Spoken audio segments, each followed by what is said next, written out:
തിരുച്ചന്ദ്ര എന്ന് പറയുന്ന ഗ്രാമത്തിന്റെ കൗതുകം എന്താന്ന് വെച്ചാൽ അവിടെ മാനേന്തിയവള്ളി ചന്ദ്രശേഖര സ്വാമി എന്ന് പറയുന്ന ഒരു ക്ഷേത്രമുണ്ട്. രാജേന്ദ്ര ചോളന്റെ കാലഘട്ടത്തിൽ നിർമ്മിക്കപ്പെട്ടതാണ് ആ ക്ഷേത്രം എന്നാണ് വിശ്വാസം. ഏതാണ്ട് 1500 വർഷത്തെ പഴക്കം കണക്കാക്കപ്പെടുന്നുണ്ട് ആ ക്ഷേത്രത്തിൽ. ഇസ്ലാം മതം ഉണ്ടായിട്ട് 1500 കൊല്ലമായിട്ടില്ല. മുഹമ്മദ് നബിക്ക് ജബ്രീൽ ബാലാഖിയിലൂടെ ആദ്യത്തെ ആയത്ത് കിട്ടുന്നത് 610 AD-യിലാണെങ്കിൽ ഇസ്ലാം എന്ന് പറയുന്ന മതം ഉണ്ടായിട്ട് 1414 കൊല്ലമായിട്ടേ ഉള്ളൂ. ആ മതം ഉണ്ടാവുന്നതിന് മുൻപേ അവിടെ നിൽക്കുന്ന ക്ഷേത്രം പോലും വഖഫ് ഭൂമിയാണ് എന്ന് പറയുമ്പോൾ ഏത് ഭൂമിയും വഖഫാക്കി മാറ്റാൻ സാധിക്കുന്നതല്ലേ. ഇത് തമിഴ്നാട്ടിലെ മാത്രം പ്രശ്നമല്ല. തിരുച്ചന്ദ്ര എന്ന് പറയുന്ന ഗ്രാമത്തിന്റെ അല്ല, തിരുച്ചിറപ്പള്ളി എന്ന് പറയുന്ന ജില്ലയുടെ അല്ല, തമിഴ്നാട്ടിൽ ആക്കോട്ട്, രാജപുരം തുടങ്ങിയിട്ട് എത്രയോ ജില്ലകളിൽ ഏതാണ്ട് 50,000 ഏക്കറോളം ഭൂമി വഖഫ് ബോർഡ് ക്ലെയിം ചെയ്യുന്നുണ്ട്.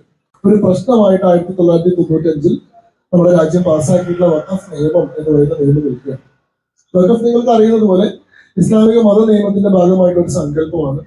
അവരുടെ വിശുദ്ധമായ മതപരമായ പയസായ ചാരിറ്റബിൾ ആയിട്ടുള്ള എന്തെങ്കിലും ഒരു കാര്യത്തിന് വേണ്ടി നീക്കി വെക്കുന്ന ഭൂമി, ഒരു പെർമനന്റ് ഡെഡിക്കേഷൻ എന്നുള്ള അർത്ഥത്തിലാണ് വഖഫ് എന്ന് പറയുന്ന സങ്കല്പം ഉള്ളത്. അങ്ങനെ ഒരിക്കലും ഒരു ഭൂമി നീക്കി വെച്ച് കഴിഞ്ഞാൽ പിന്നീട് അത് മറ്റൊരു കാര്യത്തിനും ഉപയോഗിക്കാൻ സാധിക്കില്ല, അതിന് മറ്റൊരു അവകാശം ഉണ്ടാവാൻ സാധിക്കില്ല, അത് ക്രയവിക്രയം ചെയ്യാൻ സാധിക്കില്ല, അത് അവരുടെ പരമോന്നത ദൈവത്തിന്റെ മാത്രം വസ്തുവായി മാറും എന്നാണ് അവരുടെ സങ്കല്പം, നമുക്കറിയാം. എന്നാൽ ആ സങ്കല്പത്തിനെ ഇന്ത്യയിൽ നമ്മൾ പാർലമെന്റ് പാസ്സാക്കുന്ന ഒരു നിയമമാക്കി മാറ്റിയപ്പോൾ അതിൽ ഈ വഖഫ് ബോർഡ് എന്ന് പറയുന്ന സംവിധാനങ്ങൾക്ക് അനിയന്ത്രിതമായിട്ട് അധികാരങ്ങൾ കൊടുത്തുകൊണ്ട് ഒട്ടും നീതിയുക്തമല്ലാതെ രാജ്യത്തെ ഏത് ഭൂമിയെയും വഖഫ് ഭൂമിയാക്കി പരിവർത്തനം ചെയ്യാനുള്ള ശേഷി കൂടി നൽകിക്കൊണ്ടാണ് നമ്മൾ വഖഫ് നിയമം എന്ന് പറയുന്ന ഒരു നിയമം 1995 പാസ്സാക്കിയത്. നമുക്കറിയാം ആ നിയമത്തിലെ സെക്ഷൻ 40 എങ്ങനെയാണ് ഏത് ഭൂമിയെയും വഖഫ് ഭൂമിയാക്കി മാറ്റാൻ ഈ പറയുന്ന ബോർഡുകൾക്ക് അധികാരം കൊടുക്കുന്നത്. അതിന്റെ ഭാഗമായിട്ട് എന്താണ് സംഭവിക്കുന്നതെന്ന് വെച്ചാൽ ഇന്ന് ഇന്ത്യയിലാകെ 9 ലക്ഷം ഏക്കർ ഭൂമിയോളം വഖഫ് ഭൂമിയായി മാറിക്കഴിഞ്ഞിരിക്കുന്നു എന്നതാണ്.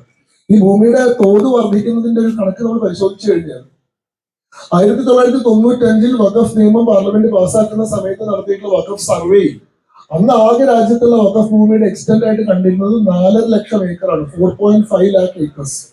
2006 രജീന്ദ്ര സച്ചാർ കമ്മിറ്റി റിപ്പോർട്ട് സമർപ്പിക്കുന്ന ഘട്ടത്തിൽ വഖഫ് ഭൂമിയുടെ സർവേ നടത്തുന്നുണ്ട്. 2006 ആയപ്പോഴും വഖഫ് ഭൂമിയുടെ എക്സ്റ്റന്റ് എത്രയായി വർദ്ധിച്ചു? 6 ലക്ഷം ഏക്കറായി മാറി. ഇപ്പോ 2024 നമ്മുടെ പാർലമെന്റിൽ വഖഫ് ഭേദഗതി നിയമം ചർച്ച ചെയ്യുന്ന ഘട്ടത്തിൽ അവർ അവകാശപ്പെടുന്നത് 8.5 ലക്ഷം പ്ലോട്ടിലായിട്ട് ഏതാണ്ട് 9 ലക്ഷം ഏക്കർ ഭൂമിയുണ്ട് എന്നുള്ളതാണ്. അപ്പൊ 1995 4.5 ലക്ഷം ഏക്കറായിരുന്ന ഭൂമി 2024 ആവുമ്പോഴേക്കും 9 ലക്ഷം ആവുമ്പോൾ വെറും 30 വർഷം കൊണ്ട് ഭൂമി ഇരട്ടിക്കുന്ന ഒരു പ്രതിഭാസമാണ് ഇവിടെ സംഭവിക്കുന്നത്. അതെങ്ങനെയാണ് സാധിക്കുന്നതെന്ന് വെച്ചാൽ ഈ വഖഫ് നിയമം നമ്മൾ രൂപീകരിച്ചിരിക്കുന്നത് ഏതെങ്കിലും ഒരു ഭൂമി വഖഫ് ഭൂമിയാണോ അല്ലയോ എന്നൊരു തർക്കം ഉടലെടുത്താൽ അതിൽ അന്തിമമായിട്ടുള്ള തീർപ്പ് കൽപ്പിക്കാൻ വഖഫ് ബോർഡുകൾക്ക് തന്നെ അധികാരം കൊടുത്തുകൊണ്ടാണ്. ആ നിയമത്തിലെ സെക്ഷൻ 40 പറയുന്നത് അങ്ങനെയാണ്. In case of a question whether a property is waqf or not, the waqf board may itself decide. ഒരു ഭൂമി വഖഫ് ഭൂമിയാണോ അല്ലയോ എന്നൊരു ചോദ്യം ഉടലെടുക്കുന്ന സാഹചര്യത്തിൽ ആ ചോദ്യത്തിന് വഖഫ് ബോർഡിന് സ്വമേധയാ തീരുമാനമെടുക്കാം. വഖഫ് ബോർഡ് സ്വന്തം രീതിയിൽ പരിശോധനകൾ നടത്തി ആ ഭൂമിയുടെ സ്വഭാവം എന്താണെന്ന് മനസ്സിലാക്കി വഖഫ് ബോർഡ് ആ കാര്യത്തിൽ ഒരു അന്തിമ തീരുമാനം പറഞ്ഞാൽ ആ തീരുമാനമായിരിക്കും ബാധകമാവുക എന്നുള്ള. ഇത് ശരിക്കും സാമാന്യ നീതിയുടെ പോലും ലംഘനമാണ്. സാമാന്യ നീതിയുടെ തത്വങ്ങൾ പറയുന്നത് ഒരാൾ ഉൾപ്പെട്ടിട്ടുള്ള വിഷയത്തിൽ അയാൾ തന്നെ ന്യായാധിപനാവാൻ പാടില്ല. Nobody shall be a judge in one's own cause എന്നാണ് നാച്ചുറൽ ജസ്റ്റിസ് പ്രിൻസിപ്പിൾ. നിങ്ങൾ ഉൾപ്പെട്ടിട്ടുള്ള ഒരു തർക്കത്തിൽ നിഷ്പക്ഷനായിട്ടുള്ള ഒരാളായിരിക്കണം തീർപ്പ് പറയുന്നത്. അല്ലാണ്ട് നിങ്ങൾ ഉൾപ്പെട്ട തർക്കത്തിൽ നിങ്ങൾ തന്നെ തീർപ്പ് പറഞ്ഞാൽ നിങ്ങൾക്ക് അനുകൂലമായിട്ടേ തീർപ്പ് പറയുള്ളൂ. അപ്പൊ ഒരു ഭൂമി വഖഫ് ഭൂമിയാണോ അല്ലയോ എന്ന് തീരുമാനിക്കാനുള്ള അധികാരം വഖഫ് ബോർഡുകൾക്ക് തന്നെ കൊടുത്തപ്പോൾ എന്ത് സംഭവിച്ചു? രാജ്യത്തെ ഏത് ഭൂമിയും വഖഫ് ഭൂമിയാക്കി മാറ്റാനുള്ള ഒരു സംവിധാനം അവിടെ സൃഷ്ടിക്കപ്പെട്ടു എന്നുള്ളതാണ്. ഇനി ആ തീരുമാനത്തിനെതിരെ ആർക്കും ചോദ്യം ചെയ്യാൻ പോലും സാധിക്കുന്ന ഒരു അവസ്ഥയില്ല. ഈ കാര്യത്തിൽ ഹൈക്കോടതിയെയോ സുപ്രീം കോടതിയോ മറ്റു സിവിൽ കോടതിയോ ഒന്നും നമുക്ക് സമീപിക്കാൻ സാധിക്കില്ല. കാരണം എന്താ, ഈ നിയമത്തിൽ തന്നെ കോടതികളുടെ അധികാരത്തെ എടുത്തു കളഞ്ഞുകൊണ്ട് സെക്ഷൻ 85 എന്ന് പറയുന്ന വേറെ പ്രൊവിഷനുണ്ട്. സെക്ഷൻ 85 എന്താ? Bar of jurisdiction of civil courts. വഖഫ് ഭൂമിയുമായി ബന്ധപ്പെട്ട കേസുകളിൽ സിവിൽ കോടതികൾക്ക് ആ കേസുകൾ പരിഗണിക്കാനുള്ള അധികാരമില്ല. പിന്നെ ആർക്കാണ് അധികാരമുള്ളത്? വഖഫ് നിയമത്തിന് കീഴിൽ തന്നെ രൂപീകരിച്ചിട്ടുള്ള വഖഫ് ട്രൈബ്യൂണൽ എന്ന് പറയുന്ന പ്രത്യേക സംവിധാനത്തിന് മാത്രമേ വഖഫുമായി ബന്ധപ്പെട്ട കാര്യങ്ങൾ പരിശോധിക്കാൻ പറ്റൂ. അപ്പോ ഒരു ഭൂമി വഖഫ് ഭൂമിയാണോ അല്ലയോ എന്ന് വഖഫ് ബോർഡ് തീരുമാനിച്ചാൽ ആ തീരുമാനത്തെ കോടതിയിലും ചോദ്യം ചെയ്യാൻ സാധിക്കില്ല. നമുക്ക് വഖഫ് ട്രൈബ്യൂണലിൽ മാത്രമേ ചോദ്യം ചെയ്യാൻ സാധിക്കുള്ളൂ. വഖഫ് ട്രൈബ്യൂണലിന്റെ തീരുമാനമാവട്ടെ അന്തിമമായിരിക്കും. അതിന്റെ പോലെ അപ്പീലിനുള്ള അവകാശം പോലും നമുക്കില്ല എന്നുള്ളതാണ് അവിടുത്തെ അവസ്ഥ. സാധാരണഗതിയിൽ ഒരു ഭൂമിക്ക് ആരെങ്കിലും ഒരു അവകാശവാദം ഉന്നയിച്ചാൽ ആ അവകാശം തെളിയിക്കേണ്ടത് അയാളുടെ ഉത്തരവാദിത്തം. എനിക്കൊരു അവകാശമുണ്ട്, ഇവിടെ 10 സെന്റ് സ്ഥലം എന്റെയാണെന്ന് ഞാൻ അവകാശവാദം ഉന്നയിച്ചാൽ എനിക്ക് എങ്ങനെ ആ 10 സെന്റ് കിട്ടി? എന്താണ് എന്റെ രേഖ എന്ന് ഞാൻ തെളിയിക്കണം. അതിനാണ് onus of proof, burden of proof എന്ന് പറയുന്ന നിയമത്തിൽ തെളിയിക്കാനുള്ള ബാധ്യത. എന്നാൽ വഖഫ് നിയമത്തിലെ വിചിത്രമായിട്ടുള്ള പ്രൊവിഷൻ എന്താണെന്ന് വെച്ചാൽ, വഖഫ് ബോർഡ് ഏതെങ്കിലും ഭൂമിയുടെ മേലെ അവകാശവാദം ഉന്നയിച്ചാൽ അത് തെളിയിക്കേണ്ട യാതൊരു ബാധ്യതയും വഖഫ് ബോർഡിനില്ല. നേരെ തിരിച്ച് ആരുടെയാണോ ഭൂമി നഷ്ടപ്പെടുന്നത് അത് തന്റെ ഭൂമിയാണെന്ന് തെളിയിക്കേണ്ടത് അവരുടെ ബാധ്യതയായി മാറും. ഓണേഴ്സ് ഓഫ് പ്രൂഫിനെ വിക്ടിമിന്റെ തലയിലേക്ക് വെച്ചു കൊടുത്തിട്ടാണ്. ഇതിന്റെ ഭാഗമായിട്ട് ധാരാളം വിഷയങ്ങൾ 1995 മുതൽ ഈ രാജ്യത്ത് നടന്നു വരുന്നുണ്ട്.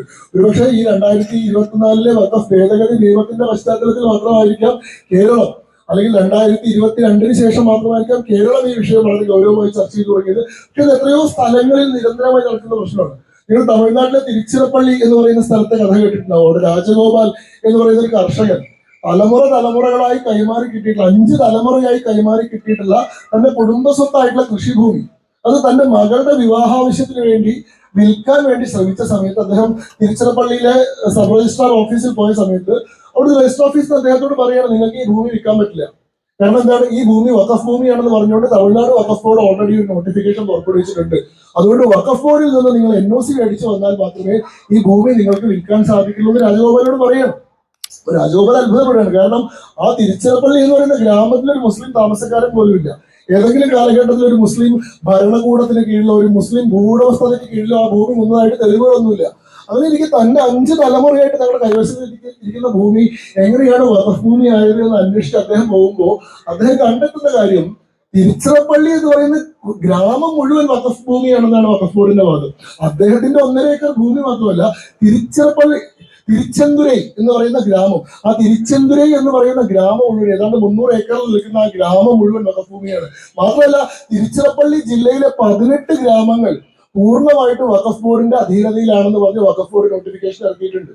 അതായത് ഒരു ജില്ല മുഴുവൻ, ആ ജില്ലയിലെ ഗ്രാമങ്ങൾ മുഴുവൻ, ഒരു പ്രദേശങ്ങൾ മുഴുവൻ ഒറ്റയടിക്ക് തങ്ങളുടേതാണെന്ന് പ്രഖ്യാപിക്കാനുള്ള അധികാരം പോലും നമ്മളൊരു സംവിധാനത്തിൽ കൊടുത്ത് എന്താ സംഭവിക്കുക. ഈ തിരുച്ചെന്തുരൈ എന്ന് പറയുന്ന ഗ്രാമത്തിന്റെ കൗതുകം എന്താണെന്ന് വെച്ചാൽ, അവിടെ മാനേന്തിയവള്ളി ചന്ദ്രശേഖര സ്വാമി എന്ന് പറയുന്ന ഒരു ക്ഷേത്രമുണ്ട്. രാജേന്ദ്ര ചോളന്റെ കാലഘട്ടത്തിൽ നിർമ്മിക്കപ്പെട്ടതാണ് ആ ക്ഷേത്രം എന്നാണ് വിശ്വാസം. ഏതാണ്ട് 1500 വർഷത്തെ പഴക്കം കണക്കാക്കപ്പെടുന്നുണ്ട് ആ ക്ഷേത്രത്തിൽ. ഇസ്ലാം മതം ഉണ്ടായിട്ട് 1500 കൊല്ലമായിട്ടില്ല. മുഹമ്മദ് നബിക്ക് ജബ്രീൽ മാലാഖയിലൂടെ ആദ്യത്തെ ആയത്ത് കിട്ടുന്നത് 610 AD-ലാണെങ്കിൽ ഇസ്ലാം എന്ന് പറയുന്ന മതം ഉണ്ടായിട്ട് 1414 കൊല്ലമായിട്ടേ ഉള്ളൂ. ആ മതം ഉണ്ടാവുന്നതിന് മുൻപേ അവിടെ നിൽക്കുന്ന ക്ഷേത്രം പോലും വഖഫ് ഭൂമിയാണ് എന്ന് പറയുമ്പോൾ ഏത് ഭൂമിയും വഖഫാക്കി മാറ്റാൻ സാധിക്കുന്നതല്ലേ. ഇത് തമിഴ്നാട്ടിലെ മാത്രം പ്രശ്നമല്ല. തിരുച്ചെന്തുരൈ എന്ന് പറയുന്ന ഗ്രാമത്തിന്റെ അല്ല, തിരുച്ചിറപ്പള്ളി എന്ന് പറയുന്ന ജില്ലയുടെ അല്ല, തമിഴ്നാട്ടിൽ ആക്കോട്ട്, രാജപുരം തുടങ്ങിയിട്ട് എത്രയോ ജില്ലകളിൽ ഏതാണ്ട് 50,000 ഏക്കറോളം ഭൂമി വഖഫ് ബോർഡ് ക്ലെയിം ചെയ്യുന്നുണ്ട്. ഇത് മധ്യപ്രദേശിലെ കഥ നമ്മൾ കണ്ടതാണ്. മധ്യപ്രദേശ് ഹൈക്കോടതിയിൽ വളരെ കൗതുകകരമായിട്ടൊരു കേസ് കഴിഞ്ഞ വർഷം ഉണ്ടായിരുന്നു. അതായത് മധ്യപ്രദേശിൽ നിൽക്കുന്ന ബുറാൻപൂർ ഫോർട്ട് എന്ന് പറഞ്ഞാൽ ആർക്കിയോളജിക്കൽ സർവേ ഓഫ് ഇന്ത്യയുടെ നിയന്ത്രണത്തിലുള്ള 1904 ആൻഷ്യൻ മോണ്യുമെന്റ്സ് പ്രിസർവേഷൻ ആക്ട് പ്രകാരം ആർക്കിയോളജിക്കൽ സർവേ ഓഫ് ഇന്ത്യ എന്ന് പറയുന്ന സ്ഥാപനം പുരാവസ്തു സംരക്ഷണത്തിന് വേണ്ടിയിട്ട് ഉണ്ടാക്കിയുള്ള സംവിധാനത്തിന് കീഴിൽ 100 വർഷമായിട്ട് നിലനിൽക്കുന്നതാണ് ബുറാൻപൂർ ഫോർട്ട്. ആ ബുറാൻപൂർ ഫോർട്ട് വഖഫ് ഭൂമിയാണെന്ന് പറഞ്ഞുകൊണ്ട് മധ്യപ്രദേശ് വഖഫ് ബോർഡ് ഒരു നോട്ടിഫിക്കേഷൻ പുറപ്പെടുവിക്കുകയും അതിനെതിരെ ആർക്കിയോളജിക്കൽ സർവേ ഹൈക്കോടതിയെ സമീപിക്കുകയും ചെയ്തപ്പോൾ ഹൈക്കോടതിയിൽ ഉണ്ടായിട്ടുള്ള വാദത്തിനിടയിൽ ബുറാൻപൂർ ഫോർട്ട് മാത്രമല്ല, ഷാ ഷൂജായുടെ ടോംബ്, നാദിർ ഷായുടെ ടോംബ് ഉൾപ്പെടെ മധ്യപ്രദേശിൽ നിൽക്കുന്ന മുഗൾ കാല നിർമ്മിതികൾ മുഴുവൻ വഖഫ് ആണ് എന്നൊരു വാദം മധ്യപ്രദേശ് വഖഫ് ബോർഡ് മുന്നോട്ട് വെച്ചിരുന്നു. അന്നാണ് കൗതുകരമായിട്ടുള്ള ചോദ്യം അന്നത്തെ മധ്യപ്രദേശ് ഹൈക്കോടതി ചോദിക്കുന്നത്, ഇങ്ങനെ പോയാൽ നാളെ ഇന്ത്യ ഗേറ്റും താജ്മഹാലും റെഡ് ഫോർട്ടും ഒക്കെ വഖഫ് ഭൂമി ആവില്ലേ? ഏറെ വൈകാതെ രാജ്യം മുഴുവൻ വഖഫാണ് എന്നൊരു വാദം നിങ്ങൾ ഉന്നയിക്കില്ലേ?